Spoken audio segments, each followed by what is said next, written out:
about toxic positivity, especially how to navigate toxic positivity as a trauma survivor.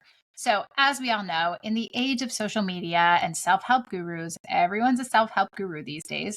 We're constantly bombarded with messages telling us to just be positive or to have good vibes only. And while positivity can be beneficial, there's a dark side for this relentless optimism, and that's toxic positivity. So, for trauma survivors, this pervasive pressure to always look on the bright side can be particularly harmful. Today, we're going to explore what toxic positivity is, how it shows up online, and just provide a few trauma informed strategies to navigate this in real life. So, to start, what is toxic positivity? Toxic positivity is the excessive and ineffective overgeneralization of happy, optimistic states across all situations. So it's the belief that no matter how dire or difficult a situation is, people should maintain a positive mindset. And while often, yes, this comes from a well intended place, we have to look at the impact over the intention.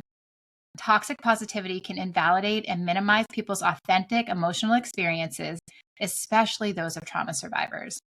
The potential harmful impact of toxic positivity on trauma survivors is real. Here's how it can harm survivors and impact their recovery process. It can invalidate their experience. Toxic positivity dismisses the very real pain and struggles that trauma survivors face. This invalidation can make survivors question their own experiences and emotions, leading to self-doubt and confusion about their healing process. It can reinforce shame and guilt.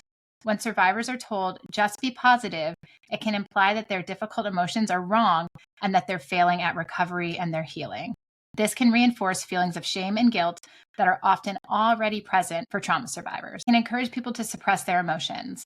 Encouraging constant positivity can lead survivors to suppress their authentic emotions.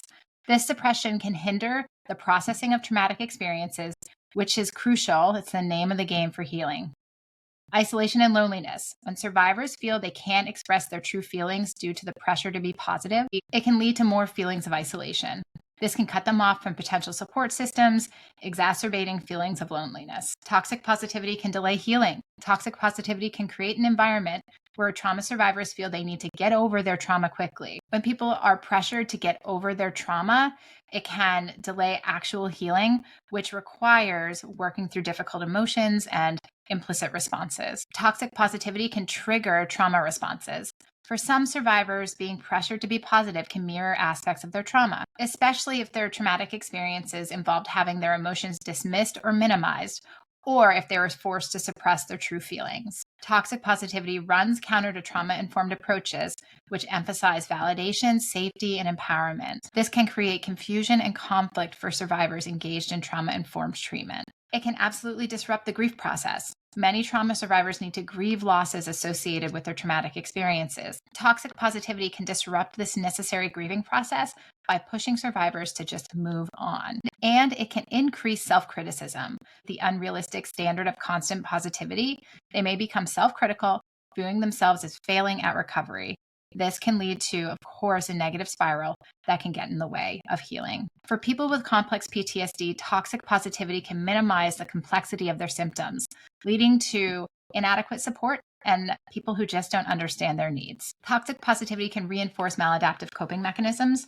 So in an attempt to appear positive, survivors might resort to old coping mechanisms like avoidance or dissociation, which can further cause nervous system dysregulation. And lastly, it can create barriers to seeking help.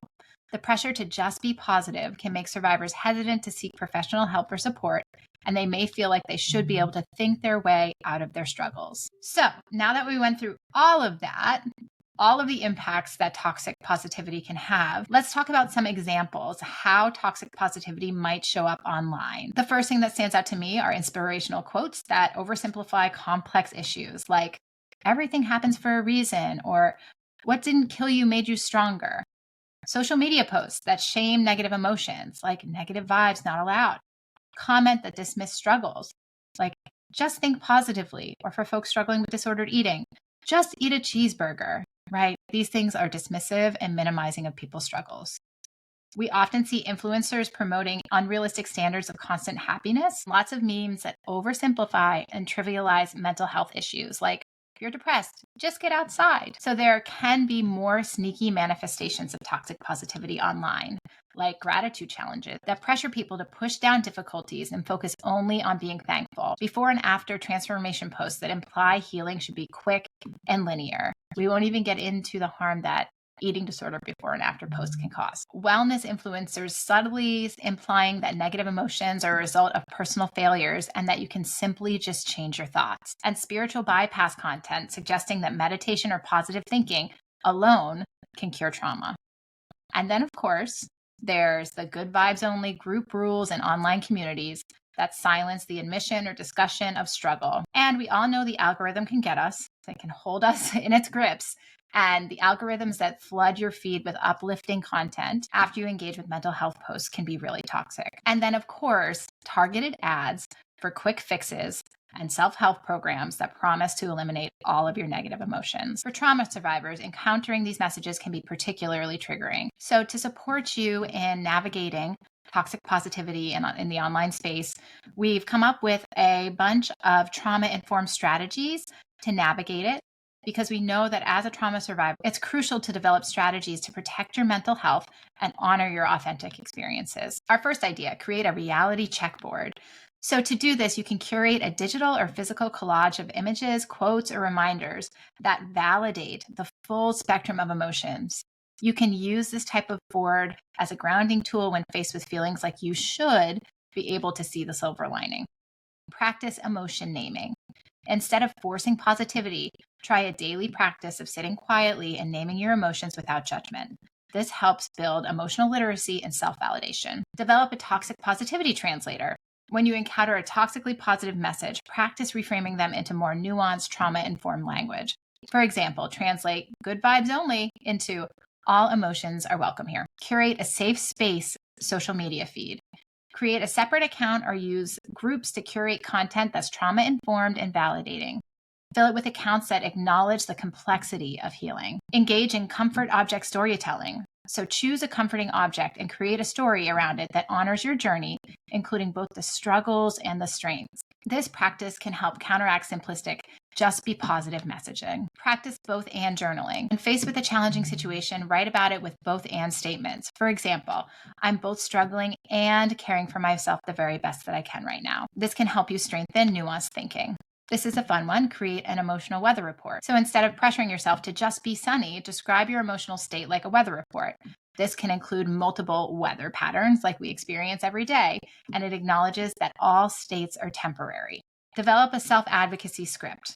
Write and practice a script for setting boundaries around toxic positivity. Include phrases like, I appreciate your intention, but what I really need right now is, and then fill in the blank. And engage in parts work. Create art or journal about the parts of yourself or experiences that toxic positivity tries to suppress.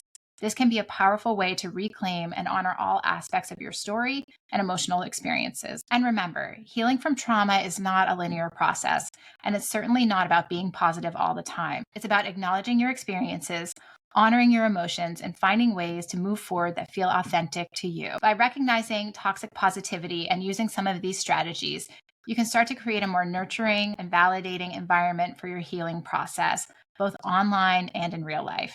Your feelings are valid, your experiences matter, and you deserve support that honors your entire spectrum of emotions. In a world that often demands constant positivity, choosing authenticity is an act of self-care and an act of courage.